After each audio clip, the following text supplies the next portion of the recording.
Okay, here's the next video. I want to talk about some of the rather negative aspects of Asperger syndrome, just to keep things balanced out and keep what a realistic perspective on this condition is. Because you do get a lot of people that are famous saying, "Oh yeah, this is the best thing ever. Having this condition is like, amazing to deal with and everything." Well, quite honestly, that's certainly not true. Anybody that has Asperger syndrome knows that there are most definitely negative aspects to this condition, which we'll be discussing right now. This video is not to get anybody down or anything, or to get upset about it. It's just more like keeping it realistic and making sure that people, anybody that looks at this video is quite aware. This is also from my own perspective as well, because I can't really speak for the Aspergers and autistic community because they suffer things differently, so it has to be said. This is my perspective, okay? So let's begin. I think the main thing about Asperger syndrome that really gets you is the loneliness. I've spent most of my life feeling on a completely different wavelength to almost everybody else, and I've not really truly felt a connection with anyone, and it's kind of sad really, and it's no fun.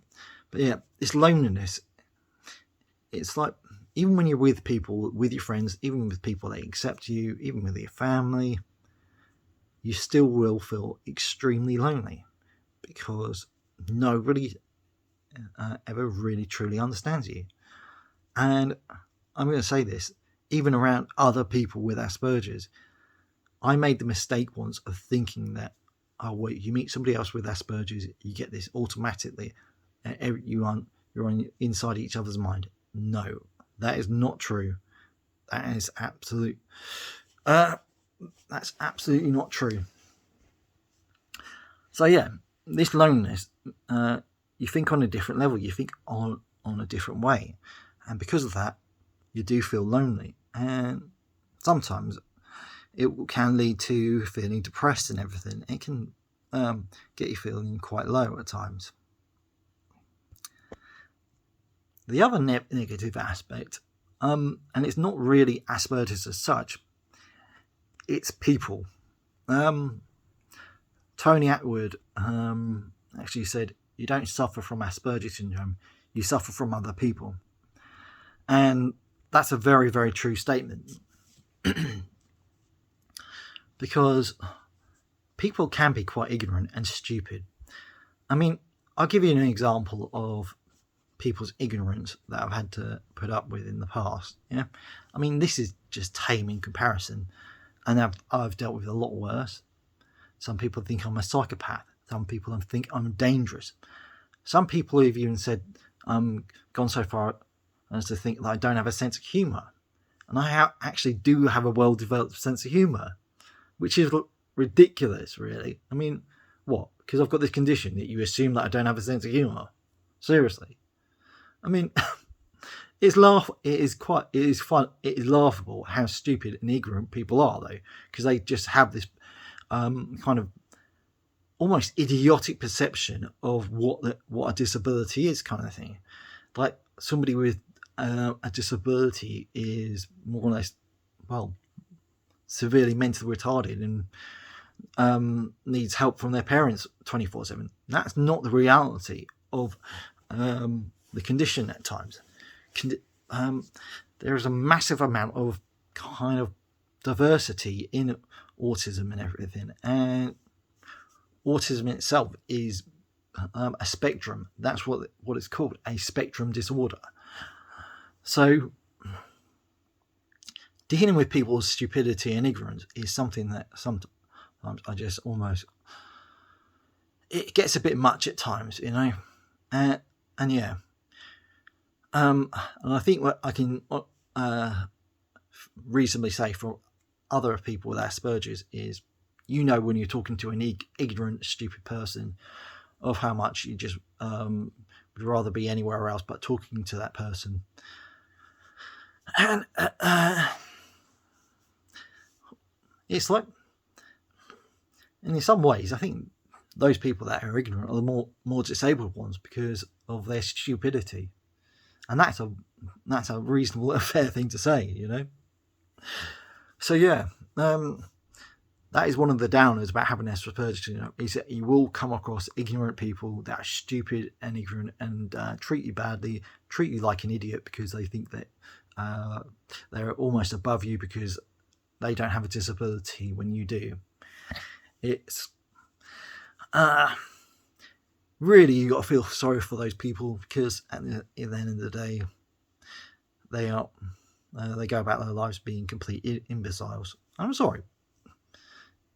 And that's certainly one case where ignorance is certainly not bliss. But yeah, another downer aspect for me is the constant anxiety I have all the time. It's difficult. It's hard to describe really, but there are a lot of days where you wake up where you honestly think what's going to go wrong, and it's constantly on your mind all the time, and it's so hard to try and deal with. It's hard. It's like a monster that you have to keep on fighting and keep trying to really mentally put down and everything. And it's not easy. Things do go wrong at times, and you can get anxious about silly little situations.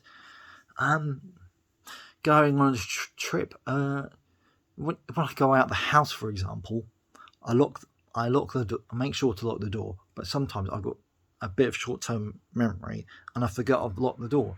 And honestly, that crazy anxiety keeps running through my head that I've not locked the door when I have. And it's ridiculous, really, because I have locked the door, but I'm just not thinking about it. But that's kind of what you have to deal with on almost a day-to-day basis, kind of thing. These kind of little things that just really make you almost feel ill at times.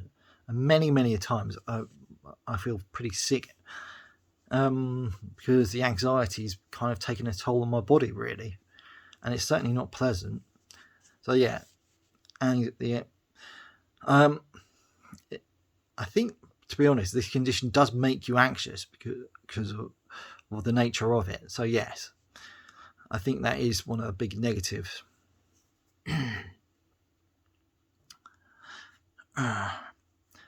Another negative aspect is what you call the ESP, extrasensory perception, or stronger senses. Now, I've got a very strong sense of touch. I don't like being touched by people. I don't like going down beaches because I can feel the salt in the air. Going down the beach is absolutely hell. There are weird things, but yes, there are times when you. Another example is when your senses are strong is when you're in crowds. That can be absolutely crazy overwhelming, and it drives you absolutely up the wall crazy. Because there's everyone talking at the same time. There's hundreds and hundreds of conversations going on simultaneously, and honestly, it is literally exhausting, and it is no fun. It's a bit of a paradox, really, because on one level, I really want to connect with people, and I want to feel part, just like a normal human being would. But at the same time, being around people can be really super exhausting because of the of what the social requirements are. Another negative aspect that we should go on to is trying to adhere to social rules. It is so easy to make social faux pas around people in conversations, etc., not knowing whether you're going on too much about a subject and everything. Sometimes it is really hard to relax. And it's weird because what happens is in social situations, you end up trying too hard and you make even more mistakes. And so basically, it sucks. There's no two ways about it. I think once people get to know you as such, and they're more aware of what you call your social difficulties, they can be a bit more considerate and more patient with you making those mistakes. Still, it is exhausting trying to keep up and trying not to make these mistakes, and trying to be aware, trying to look at body language, trying to give eye contact. All those things you have to actively do all the time when you're around people, and you've got to think about what you're saying, and saying whether I'm saying it in the right tone, whether I'm saying it right, or am I wording things in the correct way. It is a lot of grief and stress, and sometimes I really do enjoy being alone, because do you know what?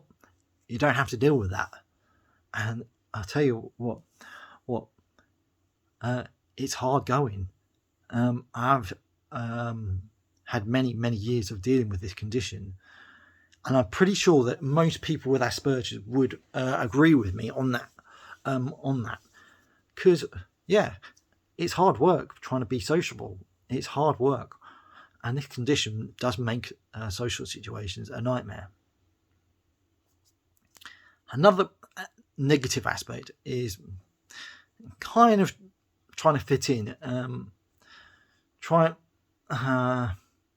But it's difficult, because you want people to accept you as you are, and you try too hard sometimes, and it's hard because sometimes people just won't accept you for who you are, and that's sad. But yeah.